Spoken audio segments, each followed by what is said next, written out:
Lainez Don J. de Passé la Nuit, si bien realiza la misma operación que el poeta antiguo, organizando en una particular relación contenidos semánticos, material sonoro, ritmos.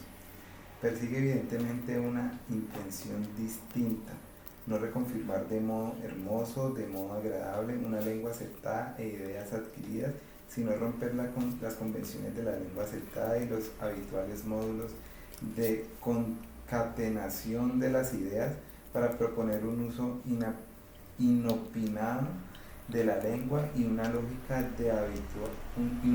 no habitual de las imágenes, tal que dé al lector un tipo de información, una posibilidad de interpretaciones, una serie de sugerencias que en el polo opuesto del significado como comunicación de un mensaje unívoco. Ahora el discurso que hacemos sobre la información lleva precisamente a este aspecto de la comunicación artística, independientemente de las demás connotaciones estéticas de un mensaje. Se trata de determinar hasta qué punto de voluntad de novedad informativa se concilian con las posibilidades de comunicación entre autor y gozador. Consideremos una serie de ejemplos musicales. En esta frase de un pequeño minute de Bach, entre paréntesis, del Notenbich Lane, für Anna Magdalena Bach, cierro paréntesis. Podemos inmediatamente notar cómo la adhesión a una convención probabilística y una cierta redundancia concurren a hacer claro y unívoco el significado del mensaje musical. La regla de probabilidad es la de la gramática tonal, a la cual está habitualmente educada la sensibilidad del oyente occidental postmedieval. En ella los intervalos no constituyen simples diferencias de frecuencia, sino que implican la realización de realizaciones orgánicas en el contexto.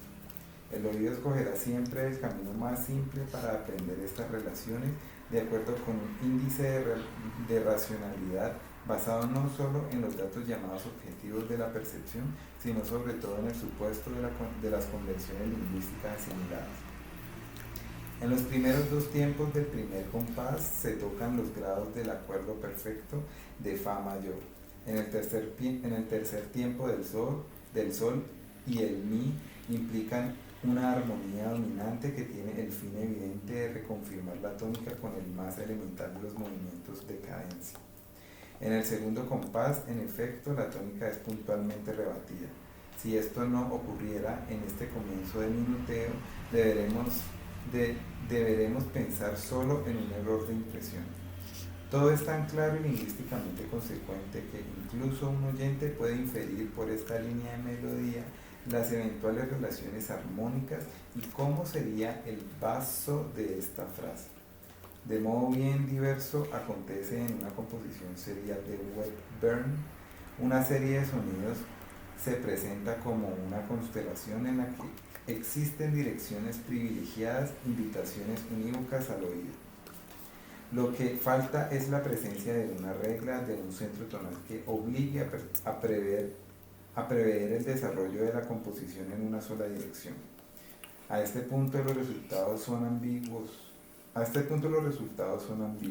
A una secuencia de notas se puede seguir otra cualquiera que la sensibilidad no sabe prever, sino al máximo, entre guiones, si está educada, cierra guiones. Aceptar cuando se le sea comunicada desde el punto de vista armónico, ante todo, entre paréntesis, con lo que nosotros entendemos como las relaciones de altura en todos sentidos simultáneos y sucesivos, cierra paréntesis, se constatará que cada sonido en la música de Webber tiene inmediatamente próximo o casi uno de los sonidos, o incluso los dos, que forman con él un intervalo cromático. Las más de las veces, sin embargo, este intervalo no se presenta como un semitono, como segunda menor, entre paréntesis, la cual en general es aún esencialmente conductora, melódica, un concatenamiento, y reclama siempre la deformación elástica de un mismo campo armónico antes descrito, cierra paréntesis, sino bajo la forma ensanchada de la séptima mayor y la nona menor. Considerados y tratados como hilos elementales del tejido de relación, estos intervalos impiden la valorización sensible y automática de las octavas, entre paréntesis, operación simple al alcance del oído, dada su simplicidad, cierra paréntesis. Hacen desviar el sentido de la ordenación de las relaciones de frecuencia, se oponen a la imagen de un espacio auditivo rectilíneo.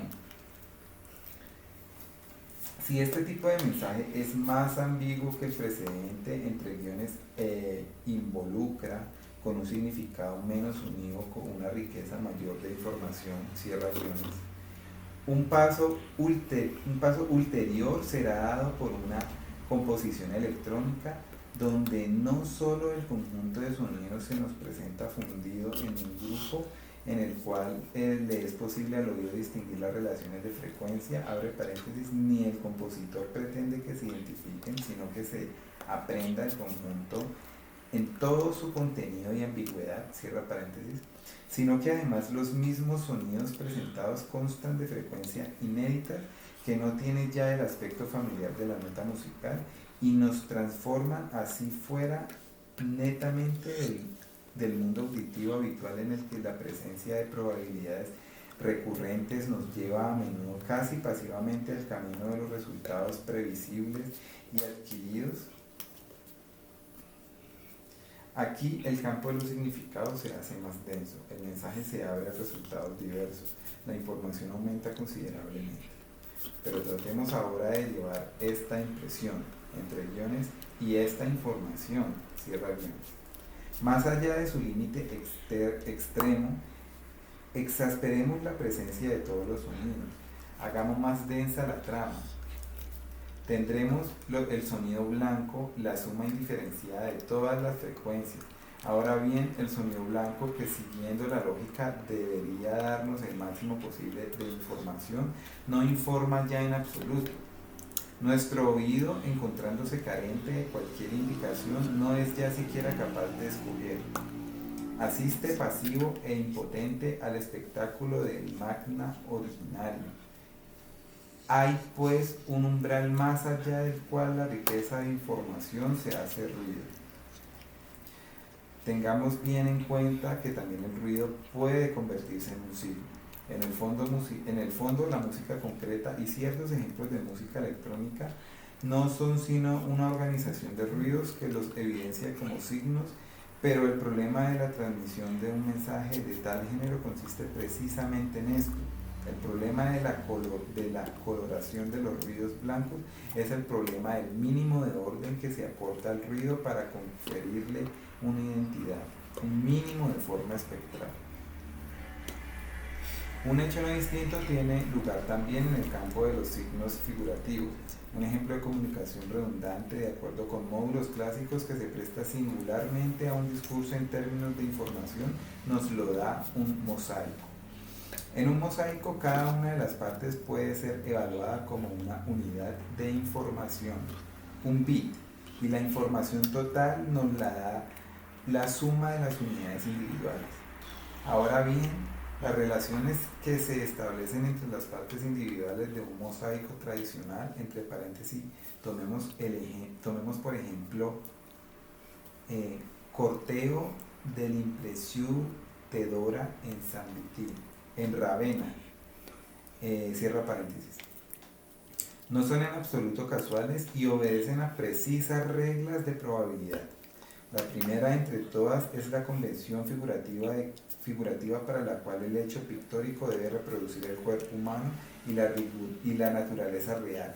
Convención implícita, talmente basada sobre nuestros esquemas habituales de percepción que induce inmediatamente al ojo a ordenar las partes individuales de acuerdo con las líneas de delimitación de los cuerpos, mientras por su parte las que delimitan los contornos se caracterizan por una unidad cromática. Las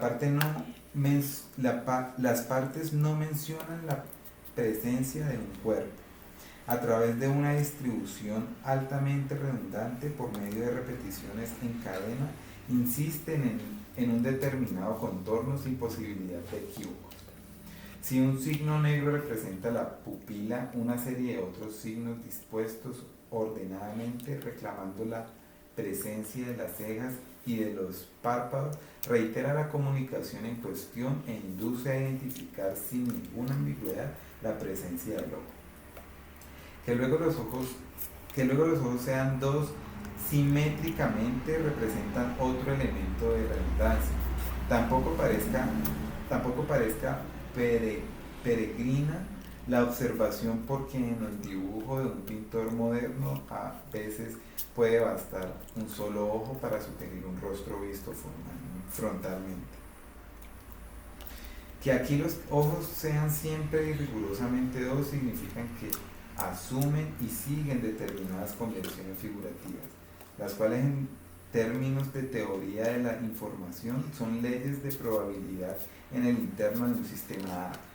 Tenemos pues aquí un mensaje figurativo dotado de un significado unívoco y de una cuota de información limitada.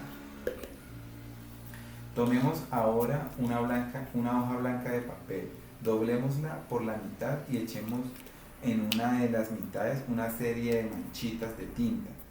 La configuración que resultará de ello será casual, enteramente desordenada. Plegamos ahora la hoja de modo que la superficie de la mitad manchada coincidan con la superficie de la mitad aún blanca. Reabriendo la hoja nos encontraremos frente a una configuración que ha recibido ya un cierto orden a través de la forma más simple de disposición de acuerdo con las leyes de la probabilidad, de acuerdo con la forma más elemental de redundancia, que es la repetición simétrica de los elementos. Ahora el ojo, no obstante, se encuentra frente a una configuración ambigua, posee puntos de referencia, aun siendo los más obvios, encuentra indicaciones de dirección, sugerencias de relaciones, y es aún libre, mucho más que ante el mosaico de Ravenna, y sin embargo es inducido a reconocer algunas figuras en vez de otras. Son figuras distintas en cuyo reconocimiento él involucra sus tendencias inconscientes, y la variedad de las respuestas posibles es signo de la libertad, de la ambigüedad, de la potencia de información propia de la configuración propuesta.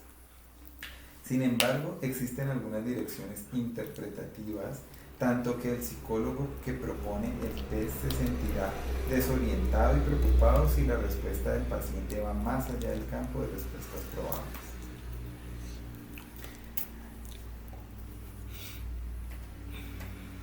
Aquellas unidades de información que eran las partes de un mosaico o las manchitas de tinta se convierten ahora en los minúsculos pedacitos de grava que, distribuidos uniformemente, llevados a un punto de gran cohesión y prensados con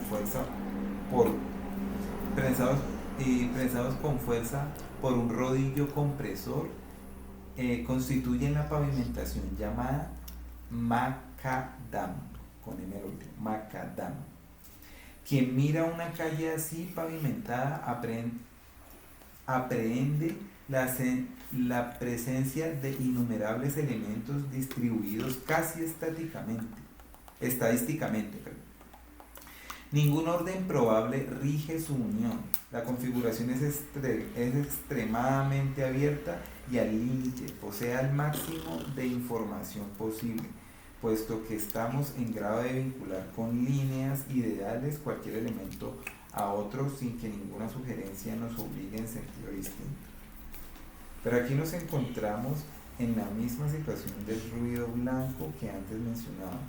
El máximo de equiprobabilidad estadística en la distribución, en vez de aumentar por las posibilidades de información, las niega. Es decir, las mantiene en un plano matemático, pero las niega en el plano de una relación comunicativa. El ojo no encuentra ya indicaciones de orden. También aquí la posibilidad de una comunicación tanto más rica cuanto más abierta reside en el delicado equilibrio de un mínimo de orden permisible con un máximo de desorden. Este equilibrio marea el umbral entre lo indistinto de todas las posibilidades y el campo de posibilidad.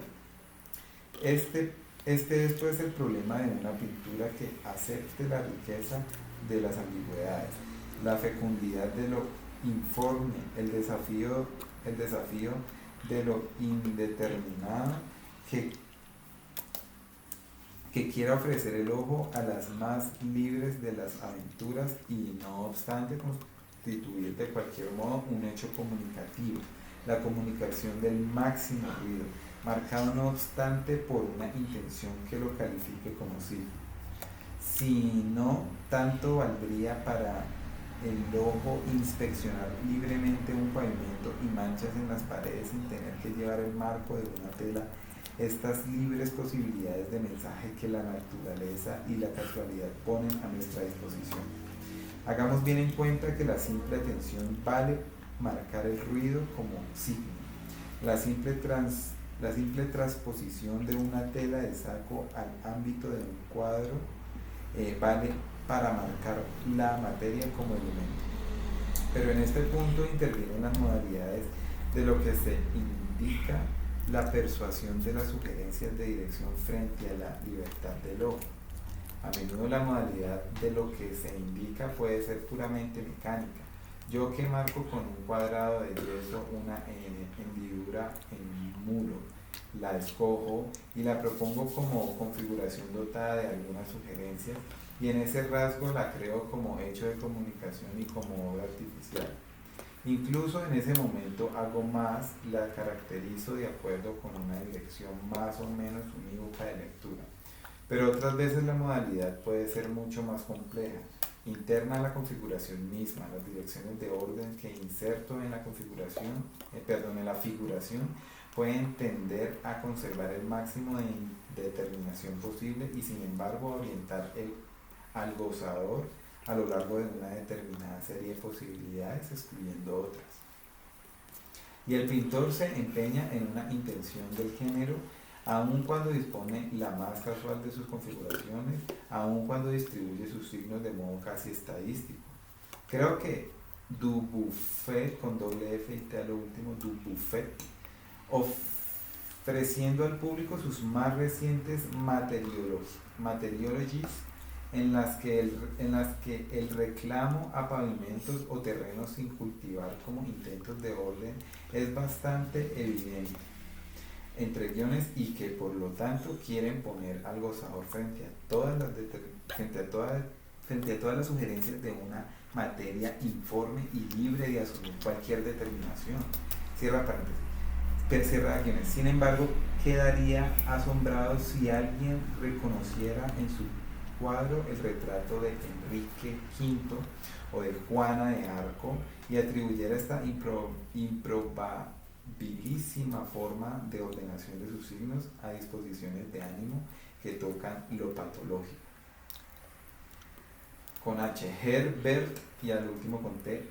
Read, en una perpleja disertación sobre el tachismo titulada Un arte sismográfico, se pregunta si el sujeto de reacciones libres que se prueba frente a la mancha en el muro es aún una reacción estética.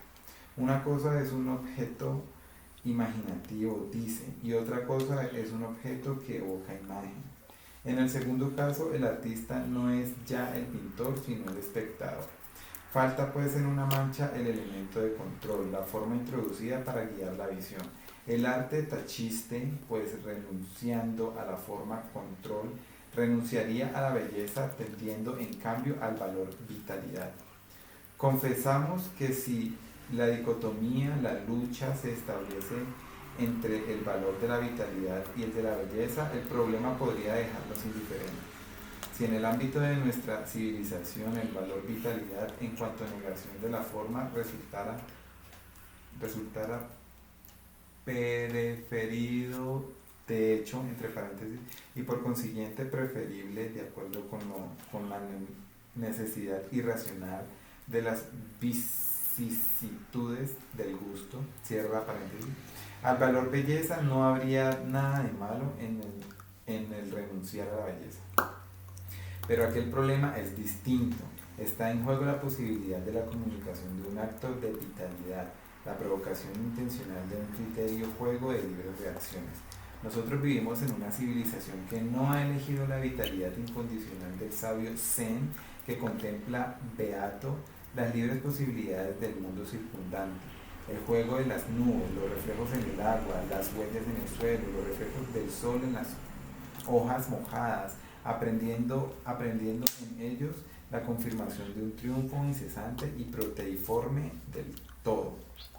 Todos nosotros vivimos en una civilización para la cual la invitación a la libertad de las asociaciones visuales e imaginativas se provoca aún a través de la disposición artificial de una manufactura de acuerdo con determinadas intenciones sugestivas, y en las que pide al gozador no solo seguir libremente las asociaciones que el complejo de estímulos artificiales le sugiere, sino también juzgar en el momento mismo en que goza de ellas, entre paréntesis, y después reflexionando sobre su gozo y verificando en segunda instancia, cierra paréntesis, el objeto artificial que le ha provocado en esa experiencia de gozo.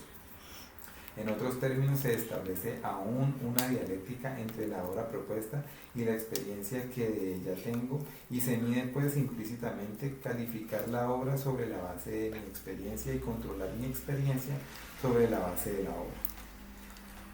Y al maestro encontrar las razones de mi experiencia en el modo particular en que la obra ha sido hecha, juzgando del cómo, de los medios usados, de los resultados obtenidos, de las intenciones adecuadas, de las pretensiones no realizadas.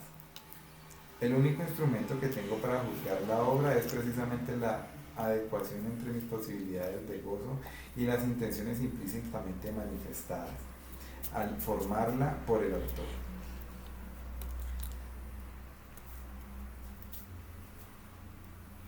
Por lo tanto, aún en el afirmarse en un arte la vitalidad, la acción, el gesto, la materia triunfante, la plena casualidad se establece en una dialéctica que no puede ser eliminada entre obra y apertura de sus lecturas.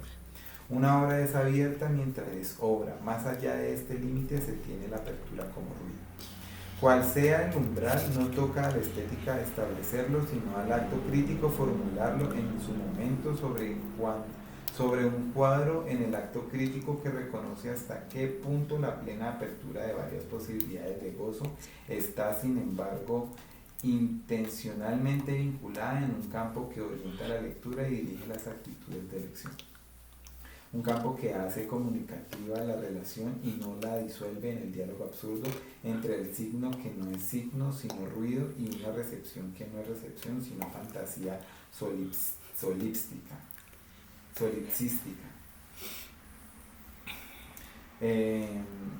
Subtítulo: Forma y apertura. Encontramos un típico ejemplo de tentación de la vitalidad en un ensayo de André Pieide, de Mandiargues, dedicado a Duffet, con doble F y T a lo último, a Duffet.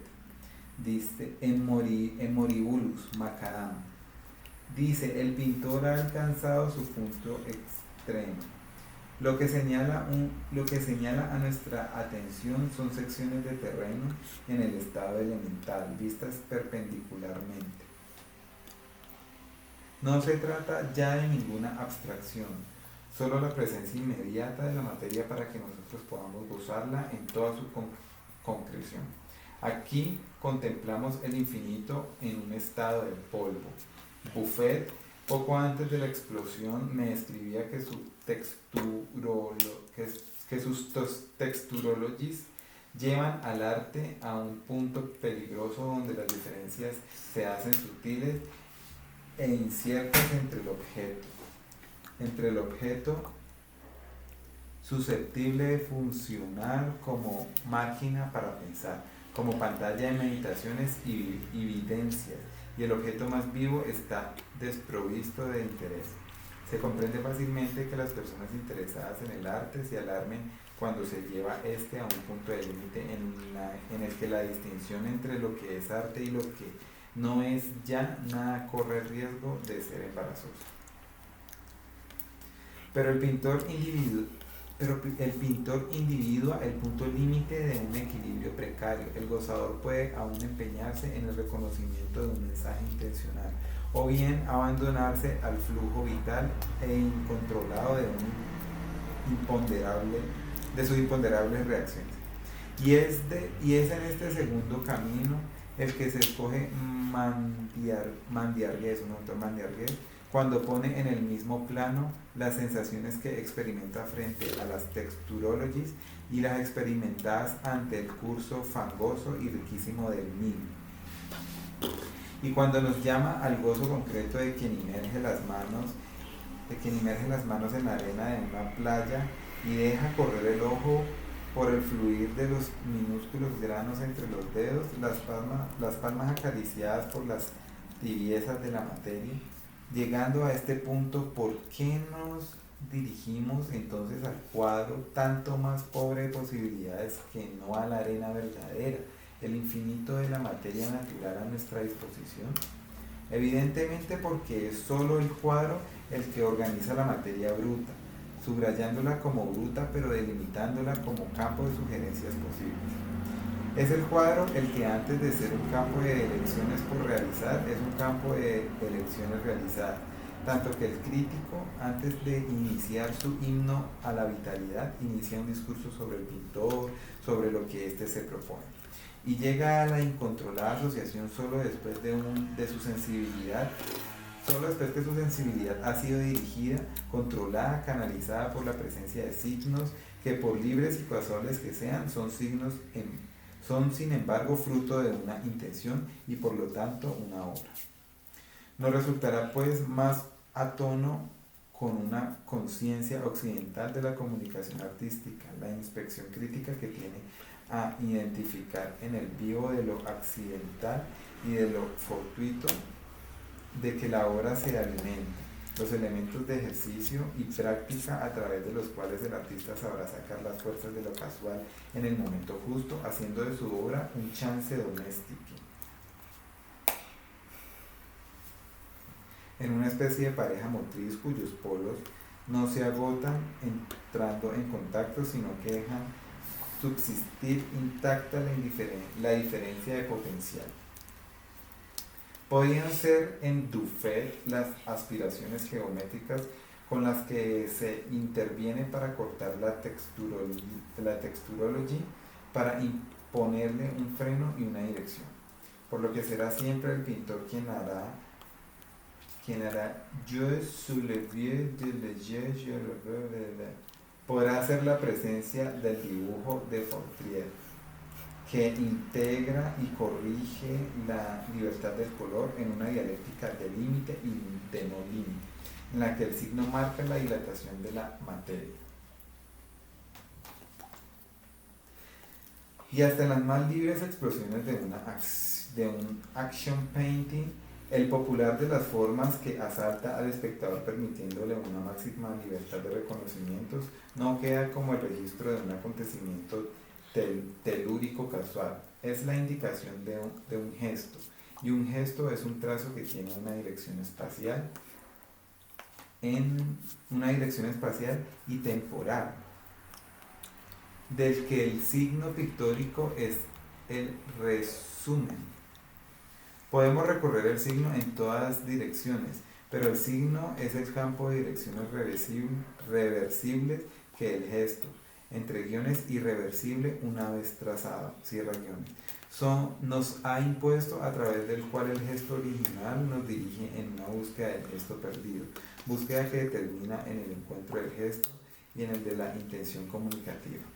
Pintura que tiene la libertad de la naturaleza, pero de una naturaleza en cuyos signos podemos reconocer la mano del creador, una naturaleza pictórica que, como la naturaleza del metafísico medieval, habla continuamente del acto original.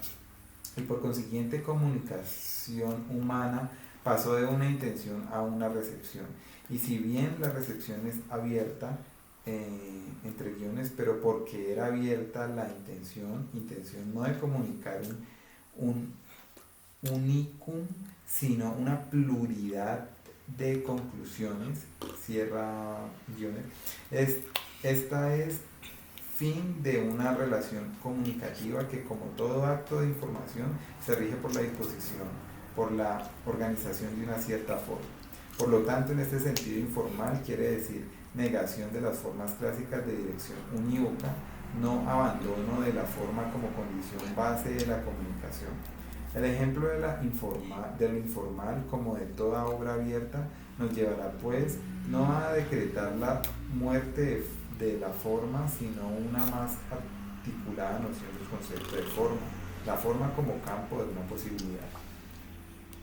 En este punto descubrimos que este arte de la vitalidad y de lo casual no solo se somete a las categorías basilares de la comunicación, entre paréntesis estableciendo su informatividad sobre la posibilidad de una formatividad, cierra paréntesis, sino que encontrando de nuevo en sí mismo las connotaciones de la organización formal, nos da las claves para encontrar la misma posibilidad del reconocimiento estético. Miramos un cuadro de Pollock con doble L y al último con CK, Pollock. En el desorden de los signos, la desintegración de los perfiles, la explosión de las configuraciones nos invitan al juego personal de las relaciones que pueden establecerse. No obstante, el gesto original fijado en el signo nos orienta en direcciones dadas, nos conduce de nuevo a la intención del autor. Ahora bien, esto se lleva a cabo solo y precisamente porque el gesto no permanece como algo extraño al signo, un referente al que el signo remite convencionalmente, entre paréntesis, no es el jeroglífico de la vitalidad que frío y reproducible en serie nos llama convencionalmente a la noción de libre explosión de la vitalidad, cierra paréntesis. Gesto y signo han encontrado aquí un equilibrio particular y reproducible hecho de una feliz adhesión de los materiales inmóviles en la energía formadora de un relacionarse recíproco de los signos, tales que nos llevan a especificar la intención sobre ciertas relaciones que son relaciones formales de signos, pero al mismo tiempo relaciones de gestos, relaciones de intenciones.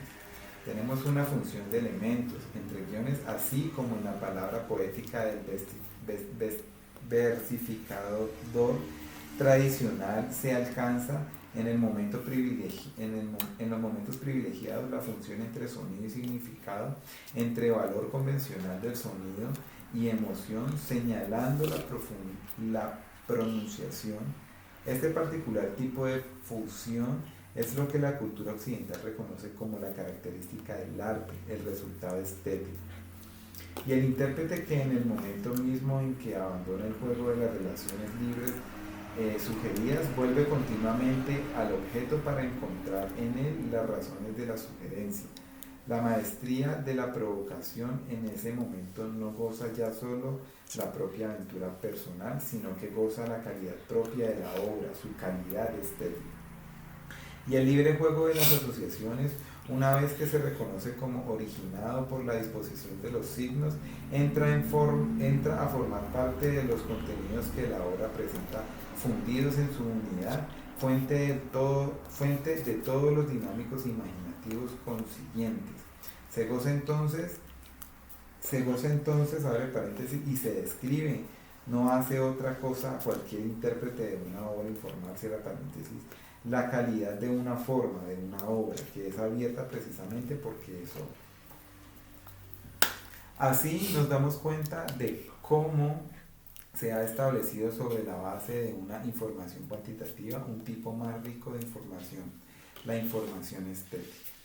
La primera información consistía en sacar de una tonalidad de los signos la mayor parte de impulsos imaginativos, entre paréntesis, de sugerencias, cierra paréntesis, posibles. La posibilidad de integrar en el complejo de los signos la mayor parte de integraciones personales compatibles con las intenciones del autor, y este es el valor perseguido decididamente por la obra abierta, mientras que las formas clásicas lo implican como condición necesaria de la interpretación, pero no lo consideran como preferible, incluso tienden